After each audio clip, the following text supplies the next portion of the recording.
Praise the Lord. I'm hoping that you're doing well wherever you're watching us from. And I'm here to welcome to this wonderful show. This is Being One Show, and I'm your host, Ken Campbell. Welcome to tonight's show, and I thank you so much for keeping it PrayerCave TV. I know you're enjoying our programs and shows, and I know that you're getting blessed. And, I want to remind you that you can only get the best from PrayerCave TV. In our last episode, we discussed about intimacy and sex, and we got into depth of it.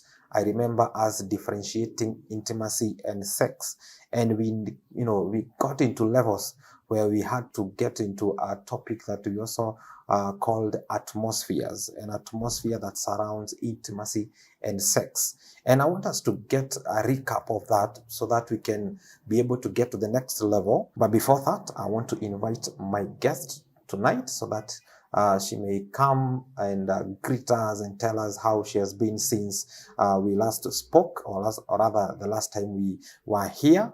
And she'll tell us more also about herself today so that we can continue. So, karibu sana. Thank you for having me. Yes. How have you been? I've been well. Mm-hmm. Christ has been Lord in my life. Yes. And I can only be grateful. Great. Yes. Can you remind us your names? Okay. Once again, my names are Nancy Wanjiko Mungai. Mungai being my husband. Yes. A mother of 3 Mm-hmm. and married for the last 13 years. And so we are teenagers in marriage. Yes. Great. So karibu sana, and I know that we are going to be blessed and learn so much from what we have been talking about, that is intimacy and sex. Yes. And so my viewer, wherever you're watching us from, please continue talking to us. I want to remind you that you can talk to us via the number on your screen. Please SMS, call, or WhatsApp. Tell us about what we can do so that we about your marriage, so that we can be able to help you in one way or the other. Also, you can follow us on Facebook, on Twitter, on YouTube, on TikTok, on Instagram at PrayerCave TV. Karibuni sana. And so, Nancy, last time we were here, we talked about atmospheres that are surrounding intimacy and sex. Okay. And maybe we can get a recap of that, and so that we can be able to have a base of going to, getting to understand about the pointers in the atmosphere.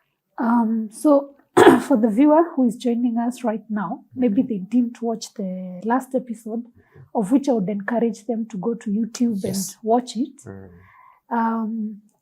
The atmosphere bit of it is one of the 4 phases of the love-making cycle. Yes. So it is just the first phase of the love-making cycle. If I can just mention the 4 phases so that now the viewer is able to be with us, we'll be able now to walk the journey together. Okay. We say that love-making cycle is like a wheel. And a wheel is circular in motion, and it does not stop, it's continuous. And the first aspect of the love-making cycle is the atmosphere, which we will define in a short while. Yes. Then the second one is arousal, the third one is apex, and the last one is the afterglow. Okay. So last time we dealt with atmosphere, and out of the feedback from the viewers, they requested that we dig deeper on it before we move to the next aspect, and that is why we are here, to just go deeper on the area of atmosphere. And so atmosphere is, in a short and simple language, it is the preparation that comes before the actual intimacy or the actual intercourse. It is the whole preparation that comes before, the whole setup that comes before, everything that pertains successful intercourse before it even starts. That is how I can define it in simple language. How you set the atmosphere. I remember we used our 5 senses. And there was an assignment on the 5 senses. The sense of speech, the sense of hearing, the sense of touch, the sense of taste, all the 5 senses. And on each, we were asking the viewer if it is the wife or for the spouses, because this is a spouses program. It is not for the young ones.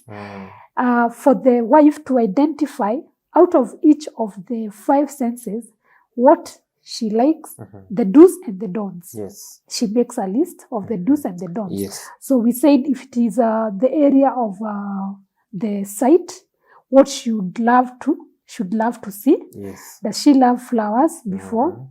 Does she love chocolates? Yeah. Does she love whatever she would love to see? She can list it. Whatever it is that is a put off, is a put off for her. Before sexual intercourse, she lists it down. Yes. And the husband was to do the same. So that they're able to sit down and discuss the area of their sex life and see how they can improve the area of their sexual life. That's true. Yes. So we had those 5 senses. And for those who didn't, who had not tuned in last time, we have it on YouTube. Yes. They're able to access it and get more information on what we discussed on that area. That's true. Yeah. So today we'll go directly into the area of atmosphere. Yes. There are several areas that we mentioned under the area of atmosphere. And the first one was godly, healthy environment. Godly, healthy environment.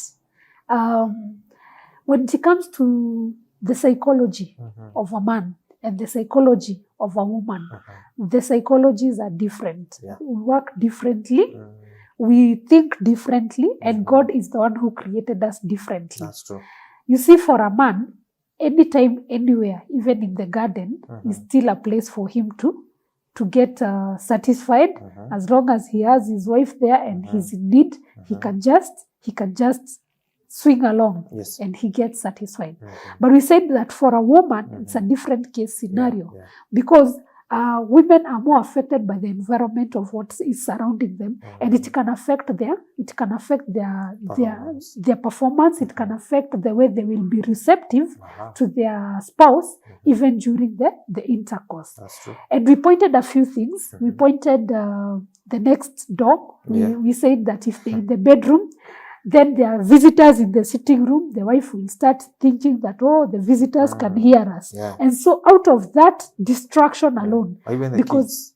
all the kids, out of that distraction alone, she'll switch off to what they're doing and she will not be aroused. Yeah. Because the minute she's not aroused, then there is no progress. True, because we even say sex is in your mind. It's in the mind. So once you're distracted, yes, we said sex is in the mind. So the minute she's distracted, then she literally goes off and they cannot proceed. Sure. And so we said that the spouse should look at the environment.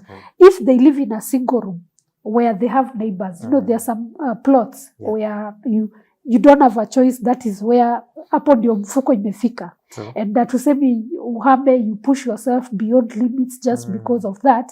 But there are so many ways you can work around it. We say that the couples should be creative and innovative. Yes. If you live in a plot and the houses are neighboring and you can hear what the neighbors are saying.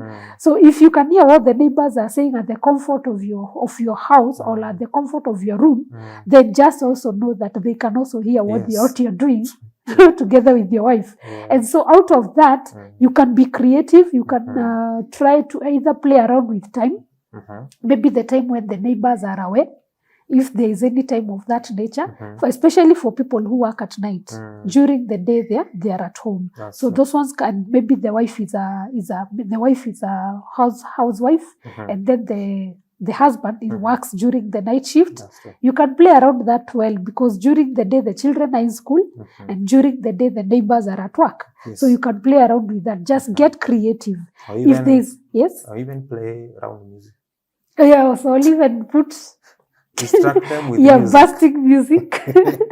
But you're saying you just get creative. I think the key word here is also godly health environment. Yes. Godly. Yes. Not just any other place or any other thing that exactly, but it has to be founded on godliness. Yes, we actually mentioned that last time. Yes. So you have to be in a place where you're comfortable with, your spouse is comfortable with. Just because you're comfortable with it and your spouse is not comfortable, then you cannot be selfish. You have to accommodate the desires and the needs of your spouse along. So even when it comes to the environment itself, be considerate. We said a man can have it anywhere as long as he has his spouse in there. Yeah. But you see, most of the time we have seen a car that is parked and you can see the movement in the car and you just know what is going on. And you see, in such an environment, the wife will not be comfortable. It's not a godly environment. Yes, because women are sensitive on the area of environment. So be sensitive to your wife's needs. It will deepen your relationship. True. She will see how much you care, even about what she thinks, and it will deepen your relationship in one way or the other. That's true. The other thing we mentioned is the intimate marriage and mature lovers. We said that, first of all, marriage is not for the faint-hearted. No. We said marriage is for the mature. There are so many things in marriage other than just sex that need for you to be mature. And so we said, even as you seek out for your future, for those who are not married, you seek out for your future spouse, do it prayerfully. That is one.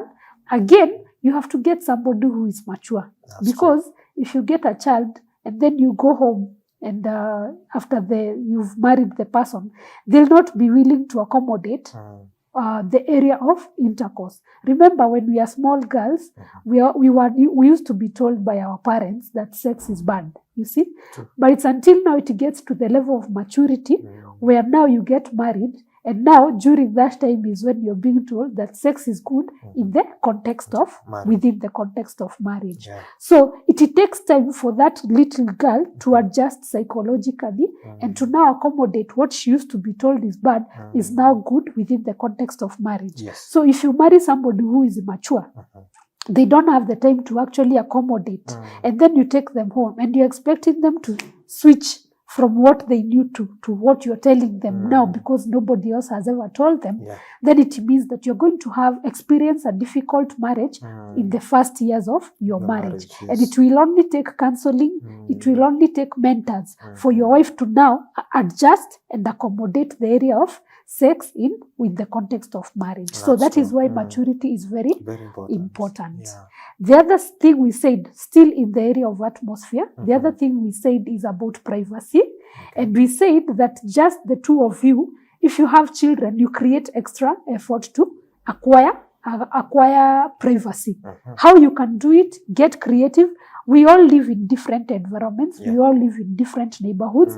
I remember we mentioned something like you can go for you can go for an outing and you take your friends to the neighbors. If you have neighbors who are accommodative, where you know your children are safe. We also said you can take your children to your best friend just for them to stay with the children for a while. And then you can get yourself a place and then you can just go and have the time of your life. That's true. Yeah, on that one, I'll actually read the scripture. Proverbs chapter 5 verse 18. Let your fountain be blessed and rejoice with the wife of your youth. So the Bible, God says in the word that we should rejoice with the wife of our youth. You see, if God has created the platform of marriage for us to rejoice with the wife of our youth, with the husband of our youth, then you have the liberty to do so. It means that you're preventing yourself from that which you've already been given. It's a gift that is given by God. The wife of your youth is a gift that is given by God. So you can either use the gift or you keep it wrapped. It is all your choice. That's true. Then another area is the area of energy. I remember we mentioned energy. Yes. And I remember we said something like, if you come from work and you're very exhausted, you can take time. If it is a shower that will make you to unwind, it will make you to at least be more energetic. It will help you body-wise to just feel more energized. You can take a shower. If it is a 30-minute nap, you can take the 30 minutes nap. Get creative. But when it comes to the area of sexual intercourse within the context of marriage, you need the energy. You need the energy, especially the men. I don't know why men are so affected, but I've come to realize that men really need the energy when they're having the they're having the sexual intercourse with your spouses. So if it takes a shower, it takes unwinding, if it takes a nap, whatever it is that it takes in your life or concerning you, because we are all different. Yes. So just have that, and then now you'll be ready for your spouse. That's true. And then we mentioned time, dedicate time, and by this I mean quality time, not just the quickies. And I remember we mentioned that quickies kill marriages. Yes. Because quickies only work for the man. You see, a man can survive on quickies for the rest of his married life. That's true. But a wife will not. Because it means that it's the wife who is always giving, but not receiving. Yeah. Because we said that for a woman, for them to get the arousal point, not even the apex, even for them to get aroused, it takes time. So you can imagine if it takes time for them to even get aroused, then by the time they are getting to the climax, it has taken even more time. But what a quickie does is a 1 minute shot, and you're done, and everyone is going their way. And we mentioned that quickies can be there, but it does not mean that they should be the order of the day. We said that it is good for a husband to be considerate to the needs of his wife. Yeah. And it's also good for the wife to be considerate to the needs of the husband. That's true. So it is good to dedicate time to even to date each other. You see, many people think that dating is just for the people who are not yet in marriage. The young, the youth who are just about to get into marriage. And they forget that what actually used to impress that girlfriend before you married that girlfriend and she became your wife, what she used to look forward to were those dates. You see, and now you got married and you think, si tuko naye kwa nyumba kila jioni, so date ni ya nini? But you see, you're not her.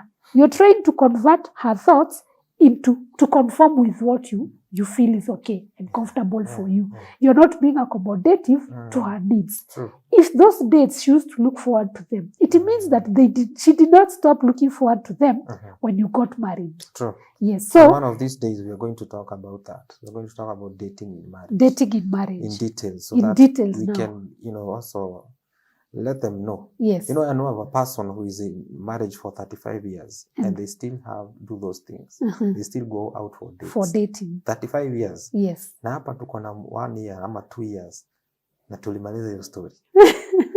So it's a sad affair. It is a sad thing. Because actually now the wife starts wondering, what did I sign up to? Because men normally say they don't understand women. And they say that women react differently every day. Leo anaweza kupata kwa mlango wa kuhug. Then kesho upate mtu amefura. Hata ukimuuliza hata yeye, mbona umefura? Hata yeye ajui. But you see, some of those things are so deep. Hata yeye mwenyewe anaona there is something that is ailing her marriage. She's not able to point out to it until she remembers. That's true.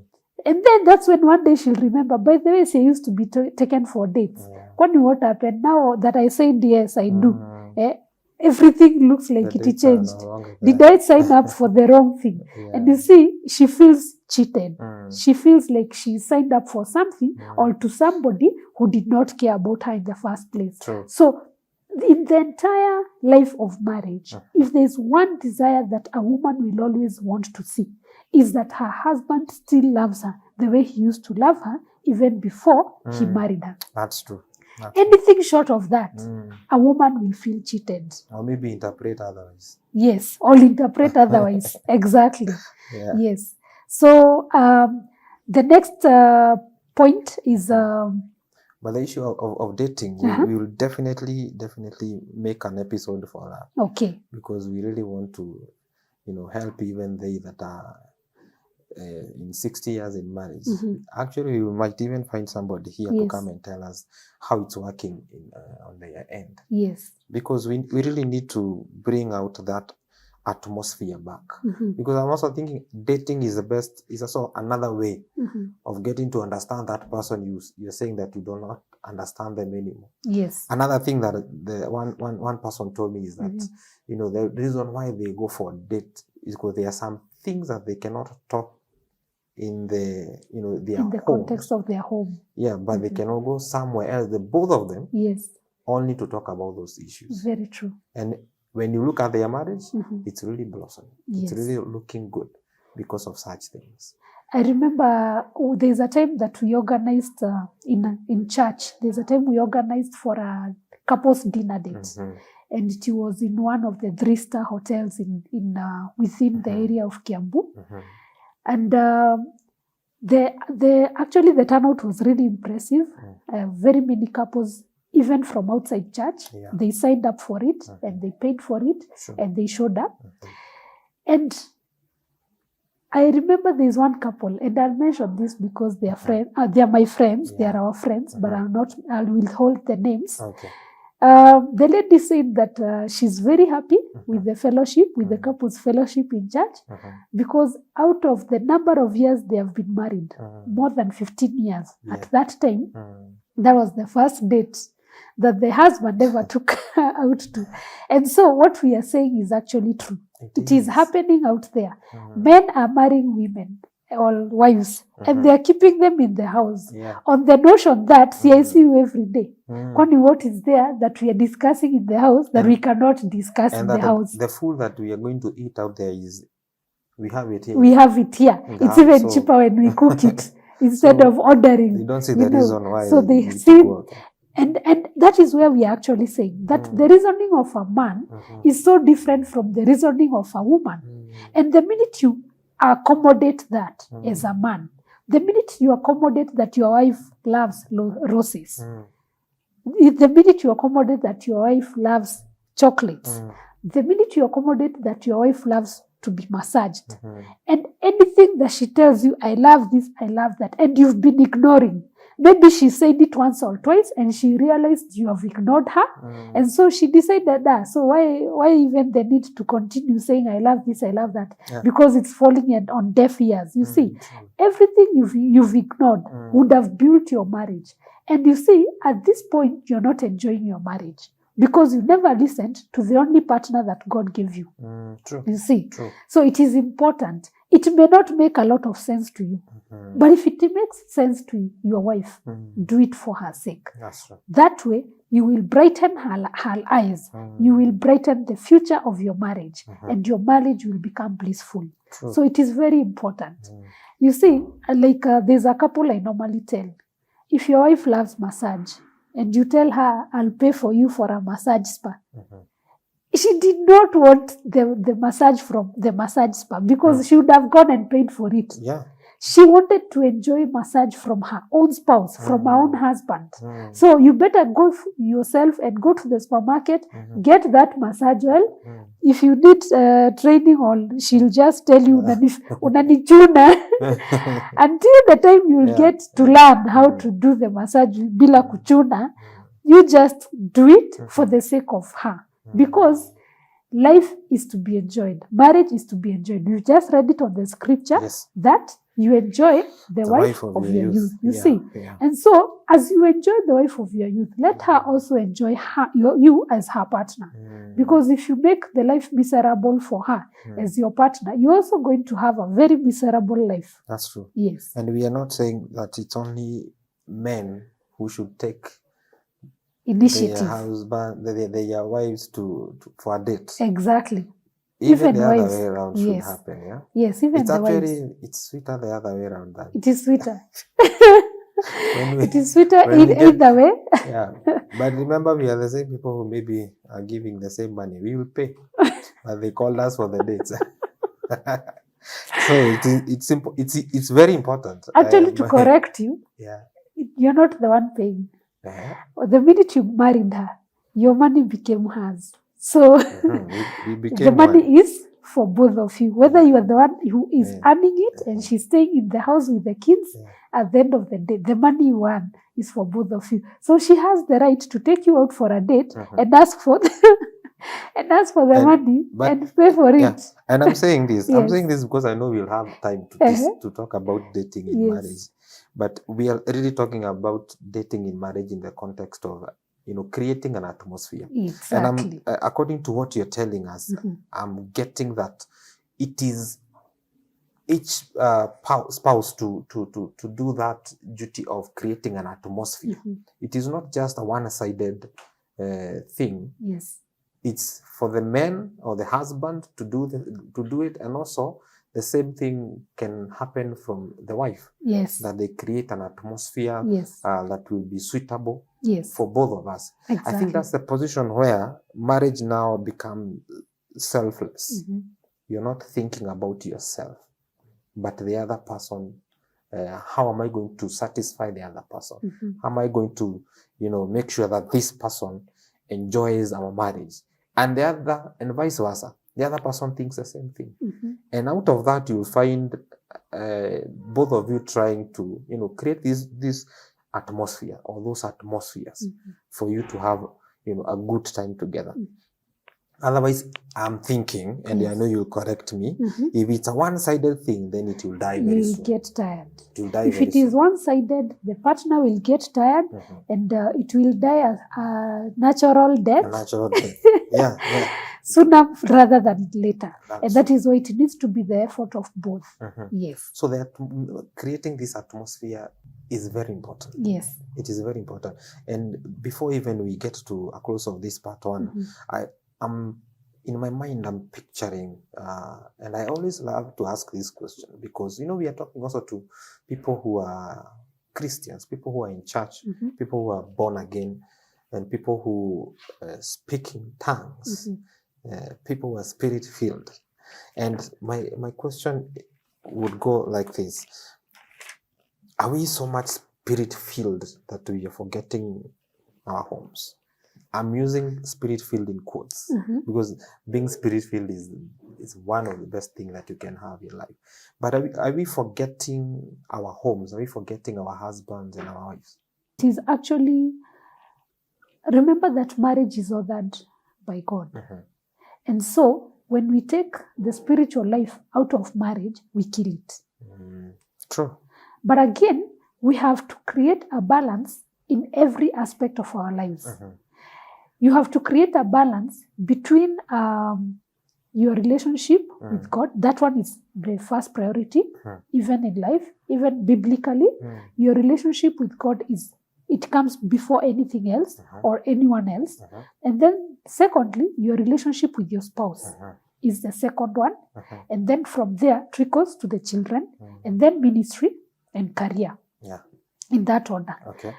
Again, now, when you look at that order, it is good to create a balance where you're not, you hujaegemea on one side like 100% and forgotten the other areas. Even when you pray, if you are struggling with the area of balance, you just pray and you tell God, God help me in the area of balance. Because you remember that God is like our manufacturer. He's our creator.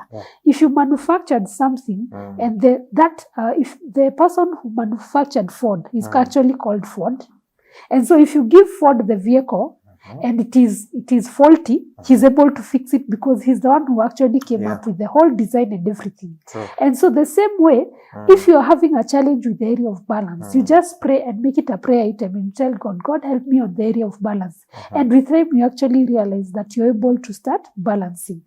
And again, it is also an individual initiative. Over and above now prayer, as God answers your prayer, you have to take individual initiative and not use spiritual life as an excuse. That's true. Yes, so it is good to be spiritual. We said that in the triangle there is God, and our relationship with God as spouses is what actually strengthens our relationship in marriage. You see, so out of that, we cannot take the spiritual aspect out, but we can say that it is good to create a balance. That's true. Yes. That's true. And what is I know we have a few before we get into the pointers. Yes. What are those other atmosphere that surround us? So we are still on the area of atmosphere, like we agreed. And we say that atmosphere is the first aspect of the four aspects of the life cycle of love making. So if we can continue on where we had left, we can say that the next one is the area of anticipation. Okay. You see, anticipation may not be so relevant for a man. Like we said, a man with a quickie, he's done and he goes on with whatever business of the day that he was doing. But you see, for the woman, it is a very, very important stage. It's a very, very important area because a man can just think of sex and have sex with his spouse, but a woman, she cannot just fall on the bed and have sex and enjoy and she's done. If there are any such women, there are very few in this world. Most of them, they go through the area of psychologically preparing, mentally preparing. They think about you the whole day. They think about you for a few hours. Yeah. Some of them just need a few hours. Others actually need the whole day. So it's good to learn your wife. Once the minute you learn your wife, you're able to know what ticks for her, how you can help her to anticipate, how you can play your game, and she starts anticipating for the intercourse that you're about to have. Yeah. So it's not a matter of, come here and then you're done. True. For her, there's a way you can treat her and she ends up feeling used and abused instead of feeling at home, instead of feeling that, yes, this is my partner. Instead of enjoying the whole thing, she actually endures it because of the mistake you make in the area of helping her to anticipate for what is coming. True. So it is not the choice of words. Some men are very lousy in the choice of words.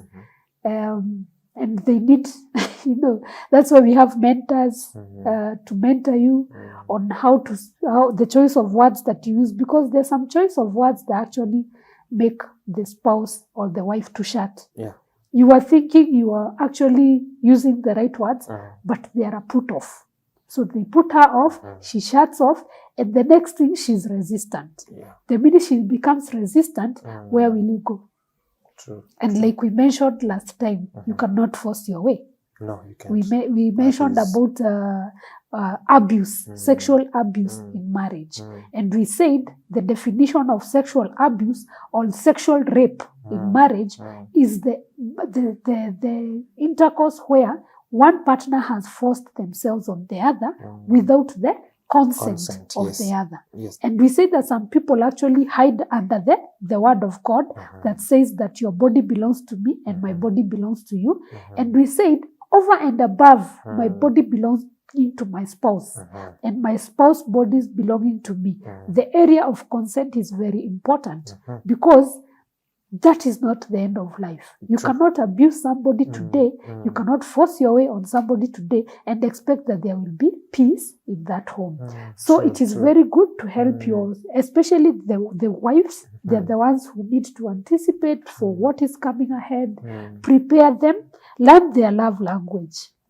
There are several love languages. Okay. Acts of love, gifts. Yeah. There are several love languages. Whichever love language that works for your spouse, learn the love language. Sure. Whatever it is that she loves, that he loves, that will make her tick, that will make her actually anticipate, not just for the sexual intercourse that is about to happen, but also for the marriage, for the bliss in the marriage. Okay. Love the love language. Don't be lazy. Marriage is not for the lazy. No. Marriage is work, but it works. We say prayer is work and it works. Even marriage is work and it works. True. So that is one area. The other one is initiation. You see, many people and the way we have been brought up as African women, we have been brought up and we were taught when we were young girls, we were taught when you're sitting down, you pull your dress, you put your legs nicely in a disciplined manner. When you're approaching people, you should approach them with respect. And so we carry that to marriage. But now, nobody ever mentions to the young girl who has just gotten married that now you see the niceness you are being nice and decent and everything, that it is not for the area of the bedroom, you see. And so they'll go there and they will sit, stima ipoeshwe, because they even are embarrassed of whatever is about to happen. They were never prepared psychologically when they are getting married. And so they are the type that will say, stima ipoeshwe, and they'll be just there. Akimaliza tulali. And because they know it's an obligation. Yeah. For them, it's an obligation. So they're there to fulfill the obligation. And out of that, when you look at such couple, there's a gift that God has given me. I'm able to look at a couple who are just newlyweds, those who are 5 years in marriage, those who are 10 years in marriage. Just by looking at them when they are interacting together, I'll be able to know whether they have a good marriage life, a blissful marriage life, or they are struggling. True. But God has not given me the permission to poke. Yeah. So, you see, for those who are there just for, to comply, because it's a mandate, then their marriage life becomes very boring. And the Bible, we have just read in the scriptures right now, that enjoy the wife of your youth. Yes. So how will you enjoy the wife of your youth if you did not have a platform in the hands of mentors, in the hands of premarital counseling? How will you enjoy the wife of your youth who has actually come with every sense of decency and extend it to the bedroom? You see, there is nothing about sexual intercourse that is so decent. So it is something that a wife needs to be prepared psychologically through mentors, through a lot of interaction with mentors and counseling for her to actually psychologically prepare to do that. There are many cases we've had before of couples who go for honeymoon and they cut it short. Why? Because the man calls the pastor or calls the best couple and tells the best couple or the pastor, mi wife yangu amekataa. And they cut the honeymoon short, you see. And so what we are speaking about today, what we are discussing today in this session is a very vital area in marriage. If you desire to see your marriage bliss, if you desire to enjoy the wife of your youth, like the scriptures have told us, it is an area that you have to make sure you accommodate, and she also accommodates. So initiating, we were saying in the area of initiating, women should also initiate. Yes. It actually boosts the self-esteem of a man. It boosts the self-esteem of a man when he sees that his wife is initiating the game. And we actually mentioned last time that whenever a woman is able to initiate, because she's the one who goes slowly in the area of intercourse, because she's the one who gets aroused slowly, because she's the one who takes time to get to orgasm, unlike the man, then she's able to drive the vehicle at her speed.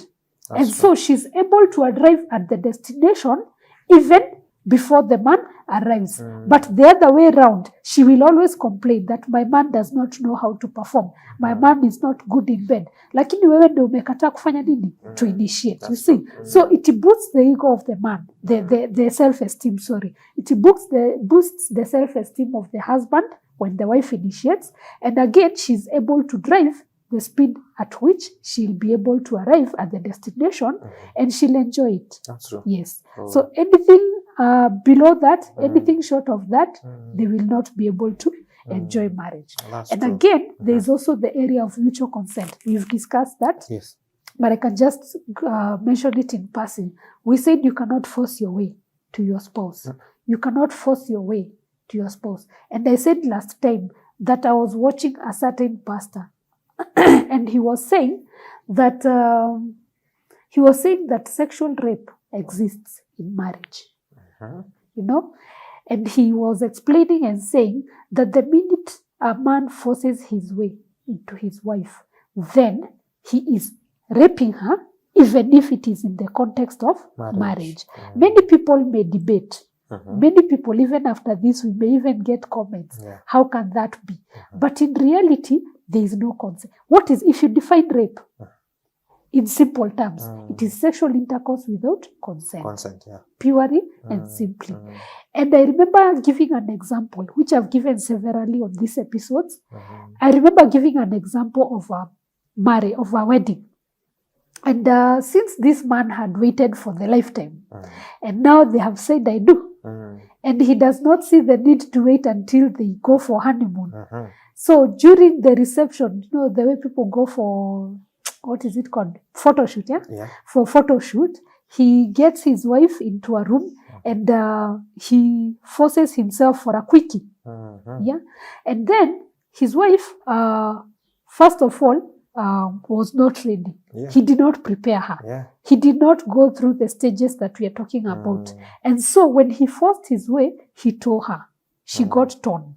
And when she got torn, because he could not, he got to a point where he could not stop himself. He could not control himself. Even when she was telling him she's in pain, when she got torn, it was so bad that they had to go to the hospital. Now, you tell me, once they went to the hospital, she got the stitches. As painful as it can get, she got the stitches. Once she gets the stitches, even on a normal delivery, a woman who has just come from normal delivery, no stitches, the doctor says 6 weeks. Yes. For a woman who has been stitched on a normal delivery, I can't remember the medical name for when the baby is tearing the mother, they use the scissors. I can't remember the medical name, but even in that case, actually it is longer than the 6 weeks because that wound has to heal. Yeah. If it is the case of a CS, it's even longer. Now you can imagine, he forced himself on the wedding night, on the wedding eve afternoon. So it means that for the entire honeymoon, he could not touch her. That's true. Now, based on the doctor's orders, he could not touch her because he has to allow her to heal. Now, again, look at it psychologically. How do you think that wife, from that day onwards, embraced sexual intercourse? True. Do you think she embraced it as something to look forward to? No. Do you think she embraced it as something to anticipate for? No. Definitely not. So he spoiled the whole thing. That's and that true. is why we said, as a spouse, you have to accommodate the needs of your other spouse. You That's are true. not the same. Yeah, You are that's true. different. God created us differently. And sometimes I normally say that God created us that way so that the men can be more patient as they wait for their wives to go through the stages. Yeah. Yes. But it is important that we actually get to understand that. Yes. Because once, that man did whatever he did, he could justify himself and say, she's my wife. I can do whatever I want with her. I own her. I own her. Actually, for the last, I don't know how many years, 26, 28 years, I've been waiting for this moment. And here she is. If we do not have these atmospheres, if we do not create them, what are the repercussions? What are the dangers that happens after that? And maybe that takes us to the pointers direct, so that we can, because of time, so that we can be able to handle that and help a couple outside there. So what we are about to discuss is the pointers that make marriages suffer. Yes. Because of lack of the intimacy. Because of the lack of the preparation, the lack of the creating the right atmosphere. Okay. And so I can start with one that ignorance.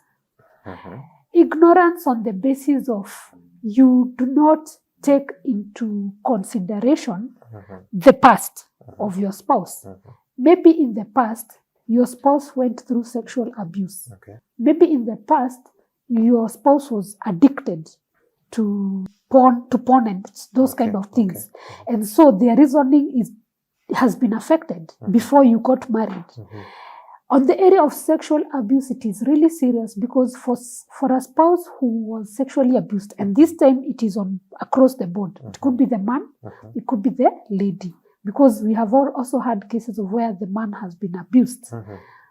When you're getting to marry this spouse who has actually gone through the ordeal of sexual abuse, you're not marrying somebody who will be looking forward to the sexual intercourse in the area of marriage. Because first of all, the whole ordeal made them to fear. First of all, they feared the opposite sex. So if it is a lady, she feared men. If it's a man, she feared women. Or even whatever case it was. Yes. Because even women have raped men. Yes. We've heard of cases of that nature. Yeah. So now you get married to this person who fears them, and they will fear you too. Especially now when you go for that honeymoon or whenever you're actually having that time of your life, there will always be this resistance. And the resistance will be coming from the area of fear. because the first time they went through it, it was never pleasant. True. The first time they went through it, it was so painful. Probably they even had to go to the hospital and get stitches. Whatever it was that they went through, the whole story, the first thing to deal with that, even before you get in marriage, if you were dating, for those people who have not yet gotten married, we'll also tackle the ones who are already married. Yeah.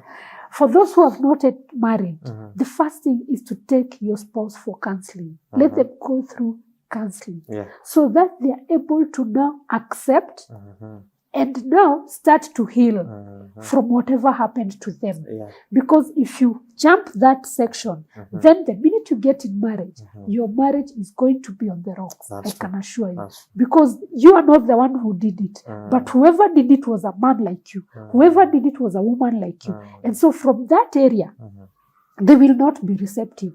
They will resist you with every strength that they have. And it will not be their fault.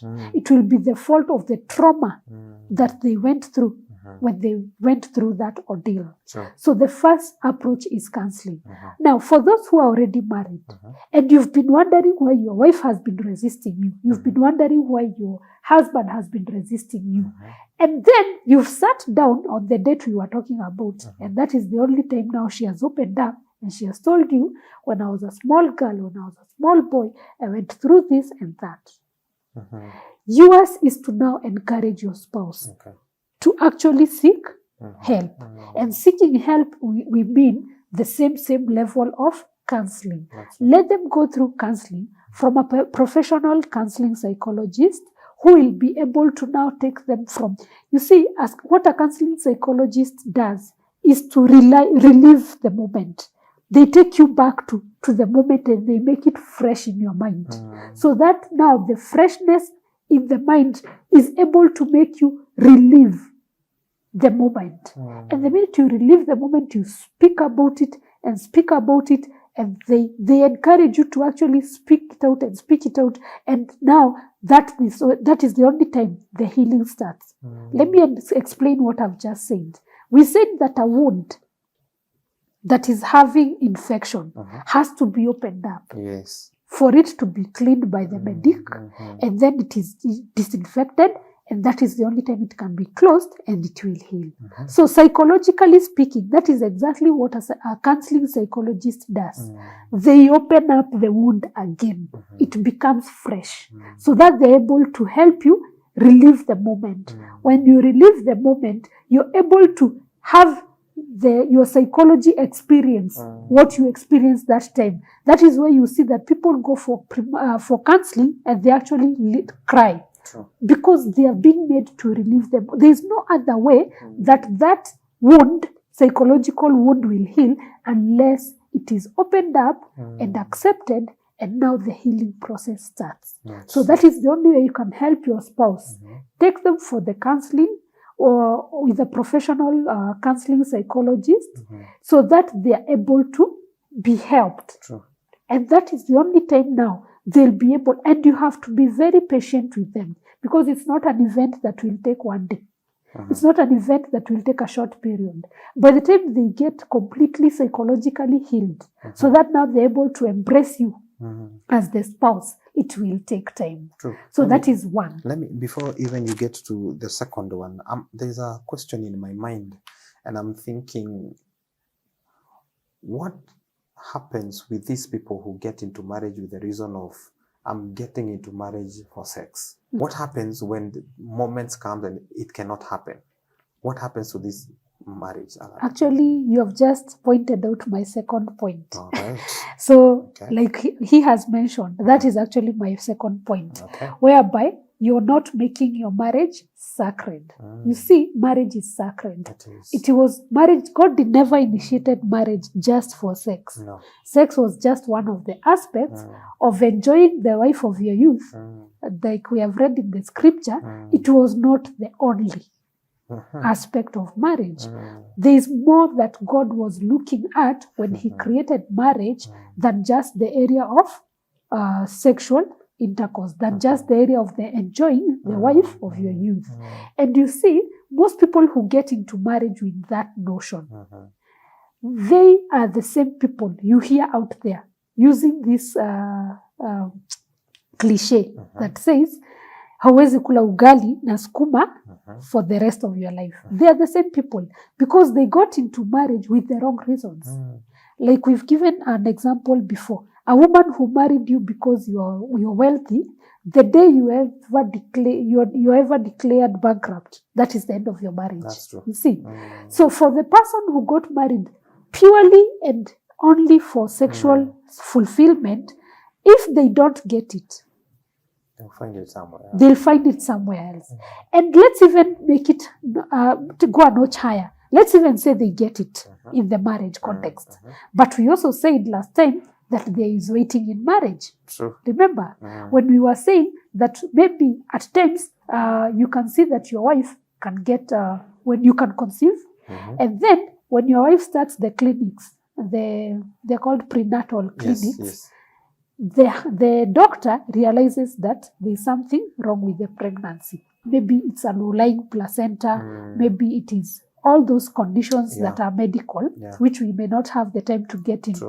True. And so the doctor will tell your wife, next time you're coming for a clinic, come with your spouse. And he will tell you, please, if you want to save the life of this baby, please keep off your wife, give her time out of active sexual intercourse for a period of time until the time the doctor will advise you. That's true. Let's assume that is the second month of pregnancy. And the pregnancy goes for 9 months. 9 months. A woman is expectant for 9 months. So it says for the next 7 months, you cannot, if at all the condition persists for the entire pregnancy, you cannot touch her, you cannot be with her. Again, we said, if it's a normal delivery, 6 weeks. True. If it's a CS, more than that, until the wound heals. So add that to the 7 months. So you realize there's also waiting in marriage. And not just pregnancy. Your spouse can get sick. True. They can go to the hospital and get admitted. For sure, if the person who got married only got married for the area of sex, will they go to the hospital and demand intercourse with a patient who is on the bed? So there are so many areas that you can actually, it can even be a blessing.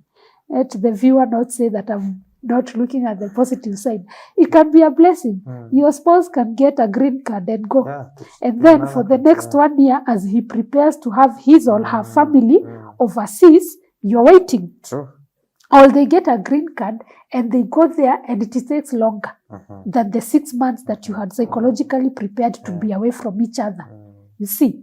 So for somebody who married for the area of sex alone, it means they'll seek for it elsewhere. And that is where we are saying, not making your marriage sacred. It can be one of the pointers to a marriage that will suffer. You see, a sacred marriage is a marriage where you know that you belong to each other and there is no other third party. True. You see, there is no other place where you're thinking, if my wife does not accept, I can go there. If my husband does not accept, I can go there. Your mind is set on this spouse whom God gave you. That is now what a sacred marriage is. So for a marriage that is not sacred, then it is one of the pointers that we are talking about to a rocky marriage. That's true. Yes. So, and on the same point actually, as the other spouse, now there's this spouse now who is looking elsewhere, you see, for satisfaction. What do you think the other spouse is feeling? Especially when they get to discover that the love of their life is cheating on them. True. How are they going to take it? How is it going to affect the circle of the context of marriage? Because nobody wants to be with a person who was with another person. No. Everyone wants to feel special. Even you as a man, you want to believe that my wife is only for me. My husband is only for me. I'm not sharing my husband or wife with another person out there. True. You see? True. So even that itself, the other partner, how they take it, when they discover that their partner is actually moving out of their marriage, it will also affect. That's true. Yes. That's true. So mind you, maybe the reason why they are not even enjoying sex at the moment, you're the cause. Yes. But you're going outside there to find it. Yes. Because your wife is pregnant. Yes. You cannot be able to have it at that moment. Yes. And instead of waiting, you decide to go outside there to find sex outside there. Or she won a green card. Or she got a transfer to Maybe. one of the counties far away from the county where you live. True. All those reasons. So wrong reasons that makes you get another. If you get into marriage with wrong reasons, then that will make your marriage fall. Yes. And getting into marriage thinking that sex is 20. Can you address that, by the way? Because before we close this episode, there are people who think that, especially young people, when they get into marriage, they think that sex is 24/7. They think that they are going to get it minute by minute. Okay, first of all, God created our bodies to rest. If we can just start from that simple point, God created our bodies to rest. And so even you who is looking forward to it continuously for 24 hours, it cannot be a kesha. No. Even at some point, your body will get exhausted and you will need to rest. And when we started, I said that men actually get more fatigued whenever they are in the area of enjoying their wives. True. So out of that, even if you're looking forward for a kesha episode, along the way, you will need a break. You need to rest. Yes. Wow. So that is one. The other thing is that there is more to marriage than just sex, like we said. And so if you lean on one side, if your marriage is only leaning more on the area of sex every day, like it takes up a big chunk of the time of the day, then it means other things are going to be affected. Because remember, your parents, if you're not parents yet, and your children will need time with you. You see, again, we work. Either you're employed or you're in business. So again, that will need your time. We are children of God. We need time to meditate on the word of God. We need time to pray. We need that time for our personal devotion. We also need time for the family devotion. So there are so many things in life that will happen in the context of marriage that will not leave the context of sexual intercourse to have 24-hour occupants. Yes. That's true. Yes. That's true. Wow. I would have wanted us to continue with the pointers. I would have really wanted us to get into the third one. But time. Time is not on our side. Actually, time is gone. And we can only get to that point today. And I am happy that you have really joined us and you have really enjoyed our program. This is Being One Show. My prayer is this, that you're going to talk to us, and so that we can also get to hear from you. And also another prayer that I really always spend time praying is that this show will transform your marriage in one way or the other. So we are going to get at that point today. My name is Ken Campbell, and this is the end of our today's show, and I'll leave you with this quote.